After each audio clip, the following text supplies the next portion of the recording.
proximity, so she got herself in the place. And then her commitment, her energy, her focus, her discipline, her skill, her spirit took over. Pretty amazing. Still to this day, one of the happiest moments of my life to see her just blossom like that. But lots of people don't blossom because they don't put themselves on the line. They go, I'll do this later. That's why, do it now. My favorite, ask anybody who works around me, what's Tony's number one word? Now. When would now be a good time? Right now. Because now's the only moment you can control. And if you don't do it now when you're in state, if you're here right now, we're about to end. When this ends today, that's it. And there's still a gap. Are you going to let this be the end or the beginning? You got to figure out, what are you going to do now? Come join us now. Schedule something now. Make it happen now. Join the UP Now. Do something now while you're in state, because otherwise it'll be great for a while and you know what's going to happen. It's just human nature. It'll drift. But that's why I didn't work out once and was fit for life. I created a way of being, a way of conditioning, so it stayed. That's what's going to change your life. Massive action is the cure-all. Here's the final one, number 5, core action. And this one's a little counterintuitive for people. People are all trying to figure out, how do I get what I want? How do I get the most out of this? The last principle, the last action is, make it a habit to give way more than you expect to receive. Give. Make it a habit to give way more than you expect to receive. If in business, you always try to do more for your clients than they could ever imagine, you will build a brand. It'll come back to you. Maybe not from that person, but it'll come back to you. But more importantly, you will feel different about you when you're a giver versus a trader. Like, if you have a transaction, you're giving something to get something. But if you know you're going to give 1,000 times more, 100 times more, 10 times more than the transaction's value, you have no trouble sharing with somebody or convincing them. And by the way, if you own your own business, which I know many of you do, man, you got to become the best persuader in your company. If you can't do that, if you really believe what you have can change someone's quality of business or life or relationship, you have an obligation to do whatever it takes to get through to them. Because people get stuck. I can't. I saw someone the other day saying, after Sage was here, and they said, oh, Sage, thank you so much, but I don't have the money to go to the seminar. If you don't have $495 and you're 20, 30, 40, 50, 60 years old, you better go to the damn seminar because it isn't going to change. That's absurd. Or $181 a month. It has nothing to do with the money. It's not going to change my life an ounce, but it's going to change yours. And I'm talking to someone who's done it. But you got to get yourself out of scarcity. Scarcity, once it's inside you, it eats you, it owns you. And I'm not telling you this as a lecture. I'm telling you this because I experienced it early on in my own life. I found myself literally early in my life, I can remember the day that I had 2 days that changed my life radically. The first one was I went to work for Jim Rohn. How many again have heard of Jim Rohn, the personal development speaker? So guess what? I go to work for Jim Rohn. I'm 17 years old. I fall in love with what he's teaching. I want everyone to have this. I don't have a lot of skill, but I have tremendous passion. And just on passion and love, and because I got myself to go to bank after bank after bank with no money to borrow the money to go to a seminar, I could convince most other people to do the same because I'd done it. I wasn't saying go do something.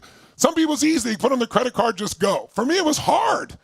It was so hard. I made myself do it, but because it was hard, I got more out of it. Right? I mean, I captured every word the guy said. I didn't pee. I stayed in that room, man. I got everything I could suck out of it, and then I went out and used it and changed my life. And by the way, Jim Rohn is now passed. I spoke at his funeral. But for probably a decade, he'd start his seminar the same way. Because everything in Jim Rohn's seminar, he was a beautiful man, and he thought everything through, and he practiced everything. Like, he'd turn a certain angle, and he dropped the chalk in his hand. Everything was choreographed.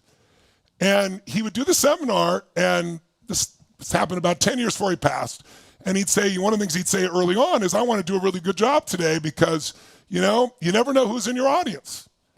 He goes, I can remember 20 years ago, there was this young man sitting right here in the front row. And he was so enthusiastic, he was finishing my sentences. And it was me because I was reading all these books and I was just so enthusiastic. I was just a 19-year-old kid, like complete. And he goes, and so I couldn't help but notice him. And he came up afterwards and said he wanted to work with me. And he said, and that young man kept growing, kept learning. And today his name is Tony Robbins. And everybody started cheering and goes, so I want you to know. And then he told the story of Mike Keys, the other guy who's my friend from 45 years ago when we went, who had no money as well, because we were hungry. You know what makes people successful? Hunger, right? If you can hunger to grow more, to be more, to give more, to do more, to share more, to become more, then you're never going to be bored, and you're always going to grow, and you're going to have fulfillment, and you're going to succeed. But most people get hungry for the moment to lose a certain amount of weight to get to the party, and then they lose their hunger. You look at Oprah's still hungry to learn and grow. That's why she is who she is. You know, you look at Richard Branson, a friend of mine. Richard is, he was 16 when he started Virgin in a little graveyard. And sure enough, he went from that to where he is now. Almost 70 now, I think, 71. And guess what? He's as hungry today as he was then. Hunger will make you expand.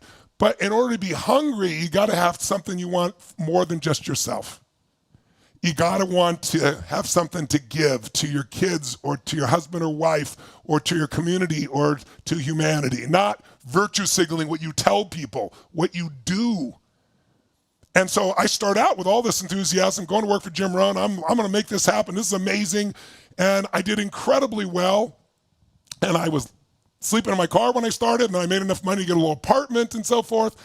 But then after about, probably 4 or 5 months, I went out and I worked so hard, but I got into the hard work, and I lost a little bit of the edge of what I was doing, just from exhaustion probably, I don't know what. And things weren't working as well. And, when you're in business, you go through some ups and downs as you learn things. And I went through a learning phase. And the people at the company thought, some people refunded their money because I convinced them in the last minute when they went to the bank. They felt, I can't do this, and they gave up. So they thought maybe I was conning them. So they kept all my commissions. So I had no money for food. I was eating spaghetti that I put ketchup on it. I got at McDonald's to put on the spaghetti. So that's how broke I was. But I was like, everyone's saying, go get a job. This is my career. I want to change lives. It was a really painful time. And I would drive about an hour and a half to where I had to go to work each day in Orange County to where I lived in San Gabriel Valley of LA. And so I was finishing at I was on the freeway. It was about almost midnight, like 11:45, 11:50 at night. Almost nobody on the 57 freeway in that part of the county. And I was emotional because I was feeling so. Have you ever been in that place where you feel like nothing's working? Who knows what I'm talking about here? Like you've given your all, right? And I'm like, I'm trying so hard. I'm giving my all. Nothing's working. Why isn't this working, God? And then all of a sudden, I had this pure explosion of emotion inside myself. And I pulled over the side of the road right on the freeway. And in those days, I used to keep these 8.5 by 11 hard journals. I still have this journal to this day. I still have the page that I wrote on. And I just, with tears pouring through me, I wrote one phrase, a giant phrase on one page. And it said, the secret to living is giving. And then I just started crying. I just realized, holy shit. I started this out with Jim Rohn trying to give to everybody. And then I got into the hard work. And then I started focusing on what I'm not getting. And the more I focused on what I was not getting, I didn't get more. I got to return to that place inside myself. And so I did. And over the next 3, 4, 5 months, things changed. But then, you're in business. You have learnings, right? It's anybody who says life is a straight line has not been to nature. There's no straight lines in nature, are there? If there's a straight line, a human grew it. Because everything in life grows up a little bit, down a little bit. But if it's healthy, it grows upward. The overall pattern's up. But if there's ups and downs. And I went through a little bit of a down period where I made a couple of business mistakes. And I was totally broke again. And I moved in this little bachelor apartment in Venice, California, 400 square feet, no kitchen, washing, again, my dishes in the bathtub and cooking on a hot plate. And I honestly felt sorry for myself. I got in my little pity pot. How could this happen after all this? I lost that edge one more time somehow. I let the environment change my state instead of my state being stronger than the environment. I hadn't learned that lesson yet. And then I never used drugs or alcohol because people in my family did that, were quite abusive, so I had an aversion to it. But I used food like it was a drug. I gained 38 pounds in about 7 weeks. That's not easy to do. You have to eat tons of food and not move very much to pull that shit off, right? Which is what I did. And as I told you the other day, I started watching soap operas, and it was horrible. And I had that day where I ran out of gas. I walk home, and I find this note on the door, my eviction notice, and And then the same day, a buddy of mine I'd not seen in a year and a half knocks on the door, and I got all these locks, and I open it up, and I go, what do you want? He goes, Tony? And I got this scraggly beard and this beer belly, 38 pounds heavier than I am now, and I'm like, let me in. I let him in, and I was humiliated. He's like, what are you doing? I'm like, I told you. I said, I like it here. It was so painful.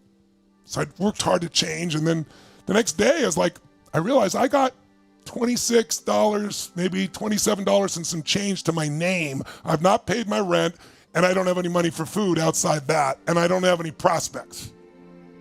It was scary. So I got pragmatic. My brain's like, okay, I just got to take care of right now. Right now, I got to figure out how to make this money last. And I got to eat something. So I'm going to go to all-you-can-eat salad bar. It's like, no, I'm going to go to all-you-can-eat salad bar where they've got like tacos and things and carbs so I can load up for the winter, right? This is my brilliant plan. And I lived in Venice, California, which was, it's kind of a mixed place now. There's some upscale places. Back then there was not a mixed place, a terrible place. But the next city over is called Marina del Rey, and it's like a wealthy place. And they're apart, they butt up against each other. My house is like 2 miles maybe from where the marina was, where all the yachts would come in. And there was a little place there called El Chorrito, a Mexican restaurant. Still there. They moved the location, but it's still along the edge there. And I was like, I'm going to go to El Chorrito, and I'm going to load up for the winter, eat all the salad bar tacos and stuff so I can make it last. It's like, I think it was like $5.95 or so, like $6-7. I think it was $6, all you could eat. And then I didn't take my car because parking was like $3.50. So every dollar counted. So I walked there, not a big deal, a couple miles, and I got in and I loaded up the food about this high, and I just start stuffing my face, and then I had it so I could look out to the water and see the boats going by and just think, boy, these people have this incredible lifestyle. Someday I'm going to do that. And then just to my right was the front door. I could see out the boats, and I'm just chomping along. I'm not looking at the front door. And I'm starting to finish up my meal, and I'm starting to get full. And the door opens, and this stunning woman opens the door. I couldn't help but notice. And then there was a moment I paused, like, is there a man with her? Like, as if I had any chance with her at that stage of my life, right? And sure enough, there was a man with her, but he was about this tall. And he was wearing a suit, 3-piece suit, and he had a little vest on him. And I noticed how he opened the door for her. And then I noticed he pulled out the chair for her. And then he sat across from her, and her back was to me. And I could see his face looking into his mother's eyes. And there was just, I don't know, something about it moved me. I don't know if I was thinking about my own mom and the challenges we've been through, or I don't know what it was, but I felt such deep emotion. And I felt this adoration towards this beautiful little boy. So I got up and took the little money I had, and I paid the bill. And then I walked up, and I didn't look at the woman. That wasn't the purpose. I said, I want to shake your hand. What's your name? I said, I'm Tony. He goes, I'm Charlie. I said, Charlie, you're a class act. I said, I watched the way you held the door open for your lady here. I watched how you pulled out the chair for her, how you're looking straight into her eyes. You're not looking all over the place. You're just really with her. And you're taking her lunch like this. And he goes, well, she's my mom. I said, well, that's amazing. He goes, well, I can't take her to lunch because they don't have a job yet. I think he was in the 3rd grade, so he's probably 8, 9 years old, right? And I said, and I had no plan. In that moment, I said, yes, you are taking her to lunch. And I reached in my pocket, and I took all the money I had in the world, probably $19 and some change. I didn't count it. And I dumped it all on the table right in front of him. And his eyes got bigger than garbage can covers. And he goes, I can't take that. And I said, sure you can. He said, how come? I said, because I'm bigger than you are. And he started to laugh. And I didn't look at the woman. I wasn't there for that purpose. And I said, have a beautiful day. I shook his hand. And I floated out of the building. And the guy goes, where's your car? And I'm like, oh, I realized I don't have a car. So I was like this stupid white guy skipping down the street, if you can imagine, filled with joy, when I should have been freaking out. I have no money even for my next meal, much less paying my rent. And I went home, and I could never remember a place where I didn't feel that scarcity, that pain, that fear. I had no fear. That I went to sleep. And I woke up the next day, and I wasn't scared. There was no fear. It was weird. No money, no food, no idea where I'm going to go, nothing, zero. I just gave it all away. And I remember I was going through the snail mail, because those days we didn't have email, didn't exist. And it's bill after bill after bill. I felt myself dropping in energy, and then all of a sudden, there's this letter there. It's a personal letter, and I popped it open, and it's from this friend of mine that I'd loaned money to when he was in a really rough place. I didn't have a lot of money, but he was in a horrible place, and I loaned him $1,100, which would be like $1 million plus today, for me back then anyway. And then he was supposed to pay me back in 2 or 3 months, and it had been a year and a half. And now I was in a tough place, and I called him day after day. No response. And then I get this letter, and as I'm reading the letter, it says, "Tony, I'm so sorry. You were there for me when I needed it. I've not been there for you. I'm embarrassed. I owe you this. I finally got the money together. I owe you $1,100, but I put $1,200 in just for interest. I'm so sorry." And in those days, $1,200, I could live a month on $1,200. And so I felt this just incredible euphoria, and then I just started crying uncontrollably. And I thought, what am I crying? I'm not sad, right? What is this? And I realized it was more like grace tears. Do you know what I mean? And I was just like, why did this happen? And you know, as humans, the good news, we get to decide why things happen. We get to decide the meaning. So I made a decision that day that changed my life forever. I decided why this happened is because I did the right thing. I didn't do it for stars on my chart. I didn't do it for the woman's attention. I didn't do it for virtue signaling.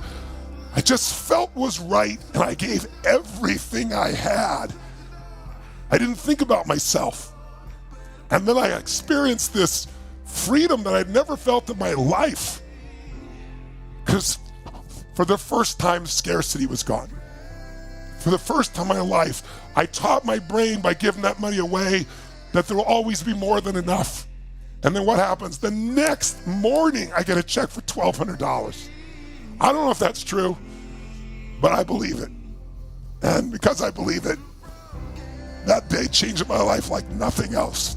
It made me reinforce the part of my soul and spirit that knows the secret to living is giving. And as I said, I've been through so many things in my life that were so scary, so painful, but I've never gone back to that scarcity, never, ever again. If you'll give when it's hard, if you won't give the dime out of the dollar, you're not going to give 1 million out of 10 or 100 million out of 1 billion, forget it. But if you'll give when you feel there's nothing left, you're going to discover on the other side is no more fear. And what really stops us, my friends, what stops everybody from grabbing the opportunity is the fear. And I'm not enough. I don't have the time. I don't have the money. I don't know the people. I don't know the things. I don't know where to start. It's all BS. Trust your spirit. Trust your soul. And the rewards are beyond imagination. And this week, by the way, this week is about trying to give you more than you could ever expect. And I hope that's what you felt out of these 5 days. It's been my love wish to you, and I hope it's really changed your life. We're not done. We got more, but I just want to say thank you to start with.